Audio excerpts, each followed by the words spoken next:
प्रदेश प्रवक्ता सुशील आनंद शुक्ला केंद्र सरकार के ऊपर आरोप लगाइन कि तिहार के बेरा में 1000 ले ज़्यादा ट्रेन मल्ला बंद कराना या रद्द कराना यात्री मल्ला परेशान करना हवे। प्रदेश कांग्रेस केंद्र सरकार के मामला में आलोचना करे है कि ठीक तिहार के मौका में छत्तीसगढ़ से गुजरने वाला करीबन 1000 ले ज्यादा ट्रेन ला अचानक रद्द कर दे गए है। ये विषय में कांग्रेस के प्रदेश प्रवक्ता सुशील आनंद शुक्ला आज एक बयान में कहिन कि पाछू एक महीना में करीबन 1200 ले ज्यादा ट्रेन ला अचानक रद्द करे गए है। यही पाए के जो यात्री मन 1-2 महीना पहले ले ही अपन टिकट के रिजर्वेशन करा लेते ओह मन यात्रा करे में कठिनाई हुआ थे। केंद्र की नरेंद्र मोदी सरकार रेलवे का निजीकरण करने का साजिश रच रही है।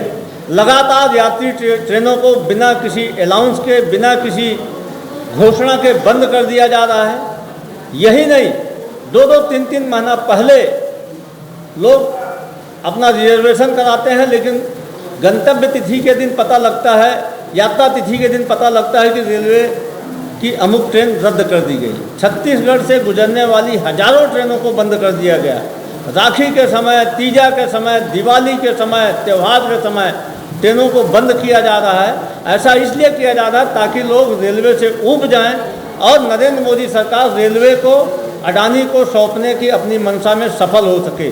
रेलवे के निजीकरण के खिलाफ, रेलवे के यात्री सुविधाओं को जो बाधा पहुँचाई जा रही है उसके खिलाफ कांग्रेस पार्टी 9 सितंबर से लेकर 13 सितंबर तक आंदोलन करेगी।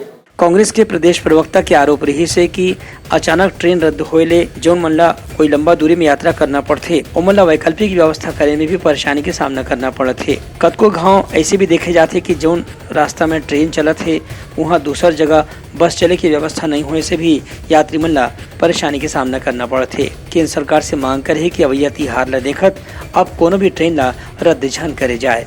ब्यूरो रिपोर्ट, उतलंघा न्यूज।